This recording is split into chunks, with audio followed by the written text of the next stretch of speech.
పరిపాలన వచ్చి చూస్తారా అని చెప్పి మాట్లాడతాడు. నేను అడుగుతున్నా, ఇక్కడ లక్షల మంది పేద విద్యార్థులకు సర్టిఫికెట్లు లేక క్లాస్ రూమ్లలో నిలబెడితే అవమానం భరించలేక పిల్లల ఫీజులు కట్టలేక పిల్లలు విత్డ్రా చేస్తూ ఉంటే ఈ పని చేయలేని ముఖ్యమంత్రి నువ్వు కేరళ పోయి ఏం ప్రగాలు పలుకుతావో తెలంగాణ ప్రజలు నవ్వుకుంటున్నారు. తెలంగాణ ప్రజలారా దీని మీద ఆలోచన చేయమని చెప్పి కోరుతున్నా. రెండవది, రైతులకు ఈ 12,000 రూపాయలు ఏం పిసాది, 15,000 రూపాయలు ఇస్తా. కేవలం భూమి కలిగిన వాళ్ళు మాత్రమే కాదు, లీజ్ ఫార్మర్లకు కూడా ఇస్తా, కౌలు రైతులకు కూడా ఇస్తా అని చెప్పి. కౌలు రైతులకు లేదు.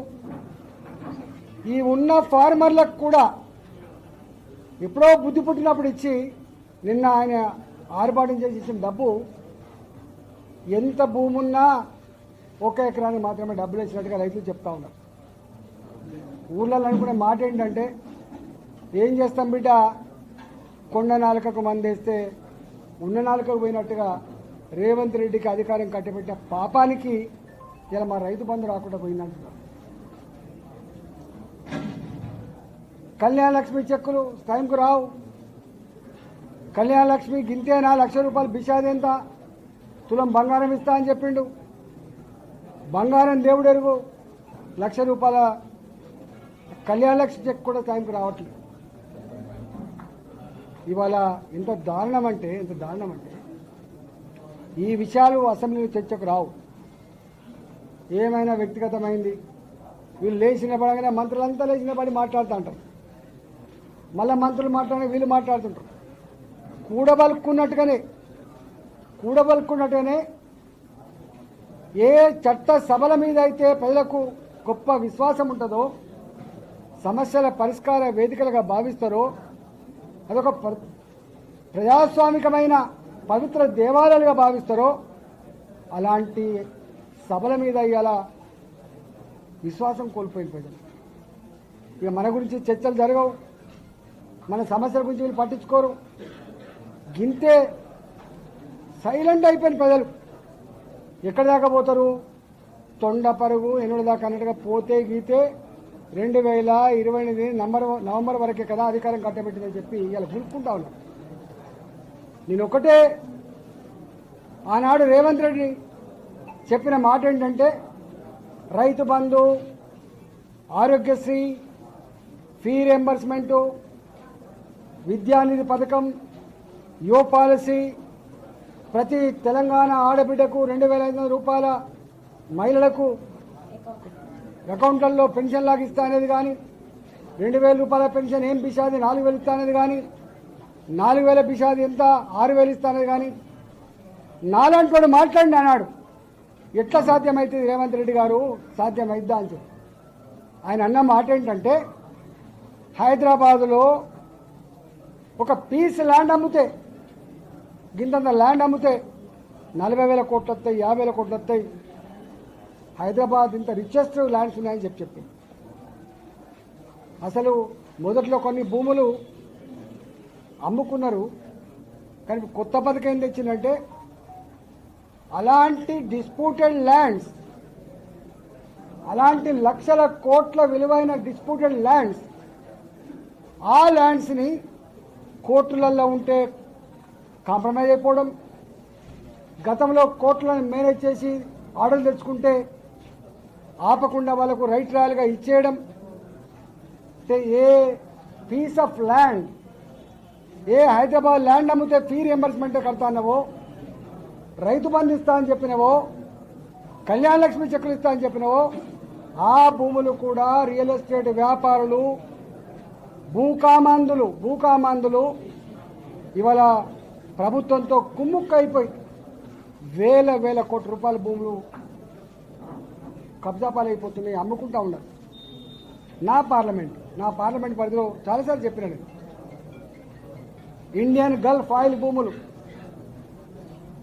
నా నియోజకవర్గంలో ఎల్లమ్మ బండ అని ఉంటుంది, 94 ఎకరాల భూమి. అక్కడ ఇప్పుడు 120 ఎకరాలు ఉన్నారు, 94 ఎకరాలు ఉన్నది, 300 ఎకరాల సర్వే నెంబర్. రాజశేఖర రెడ్డి గారు స్వయంగా 150 ఎకరాల భూమిని పేదలకు ఇళ్ల పట్టాలు ఇచ్చి ఇల్లు కట్టుకున్నారు. ఒకటే సర్వే నంబర్ ఎల్లమ్మ బండ 150 ఎకరాల పేదలకు ఇల్లు ఎట్లా ఇస్తారు? అదే సర్వే నంబర్ అదే భూమి సుప్రీంకోర్టులో ఆనాటి ప్రభుత్వం కాంప్రమైజ్ అయ్యి ఆయనకు తీర్పిప్పిస్తే ఆపవలసిన రేవంత్ రెడ్డి సర్కార్ అక్రమంగా దొడ్డిదారులు తెచ్చుకున్న ఆ ఆర్డర్ని ఆపి ఆ 9-10 వేల కోట్ల రూపాయల విలువైన భూమిని ప్రభుత్వం తీసుకోవాల్సింది, పేదలకు ఇళ్ల జాగాలు పంచాల్సిన ప్రభుత్వం ఇలా వాళ్ళతో ఈ ప్రభుత్వం కూడా వాళ్ళతో కుళ్ళుడైపోయినటువంటి ఉదంతం నిజంగా దుఃఖం వస్తూ ఉంటుంది.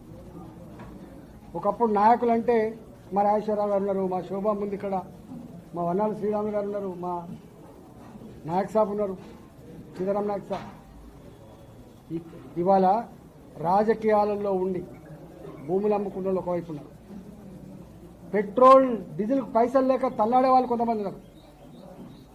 కానీ ఇట్లాంటి దుర్మార్గాలతో కొల్లుడైపోయి వేల కోట్లు సంపాదించుకున్నారు.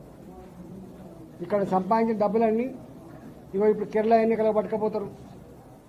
వీళ్ళ మీద ప్రేమ కాదు, తెలంగాణ భూములు అమ్ముకున్న డబ్బులు, తెలంగాణ రియల్ ఎస్టేట్ వ్యాపారాన్ని సతాయించి కలెక్ట్ చేసిన డబ్బులు,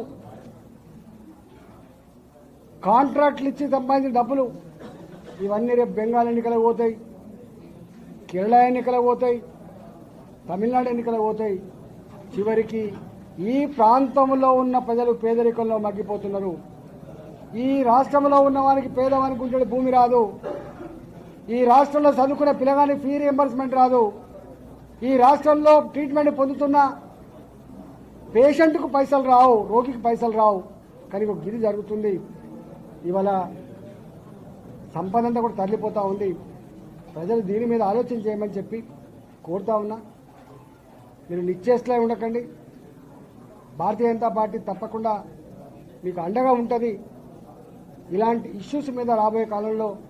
ఎందుకంటే 2 సంవత్సరాలు దాటిందా చూద్దాం అనుకున్నాం. ఎందుకంటే కొత్త ప్రభుత్వం వచ్చింది, ఇప్పుడే ఎంబడి పడితే చూసినవా ఇప్పుడే వీళ్ళకు జలసీ ఉంది, మా మీద విమర్శిస్తున్నా అంటారని చెప్పి ఊకున్నాం. కానీ ఇప్పటి నుంచి వెళ్ళి ఊకునే ప్రసక్తి లేదు. ఇప్పటికే మాలాంటి వాళ్ళం హైదరాబాద్లో హైడ్రా దుర్మార్గ కూల్చిమేత మీద కొట్లాడినాం. మూసీ ప్రక్షాళన పేరిట, మూసీ బాగు పేరిట వేల కోట్ల రూపాయల దుర్మార్గాన్ని ఒడగట్టడాని మీద కొట్లాడినాం. ఇవాళ హైదరాబాద్ లాంటి నగరంలో 50 ఏళ్ల క్రితం 70 ఏళ్ల క్రితం ఏ పేదవాళ్ళకైతే అసైన్మెంట్ భూములు ఇచ్చిండ్రో అవి గుంజుకుంటాండి దాని మీద కొట్లాడినాం. తప్పకుండా 6 గ్యారంటీల మీద, 66 హామీల మీద, అయితే రైతు బంధు కావచ్చు, మహిళా డిక్లరేషన్ కావచ్చు, యువ పాలసీ కావచ్చు, విద్యార్థి పాలసీ కావచ్చు, వీటి మీద తప్పకుండా ప్రభుత్వాన్ని నిలబెడతాం, మెడలు వంచిస్తాం, మీ పక్షాన్ని కొట్లాడతామని చెప్పి ఈ సందర్భంగా తెలంగాణ ప్రజలకు విజ్ఞప్తి చేస్తాం.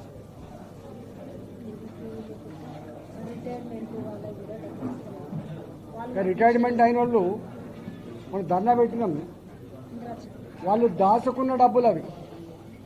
రిటైర్మెంట్ ఉద్యోగులు 30-35 సంవత్సరాల సర్వీస్ కాలంలో దాచుకున్న డబ్బులు ఎత్తలేదు. దాచుకున్న డబ్బుల కోసం కోర్టుకు పోతే కోర్టు మొత్తం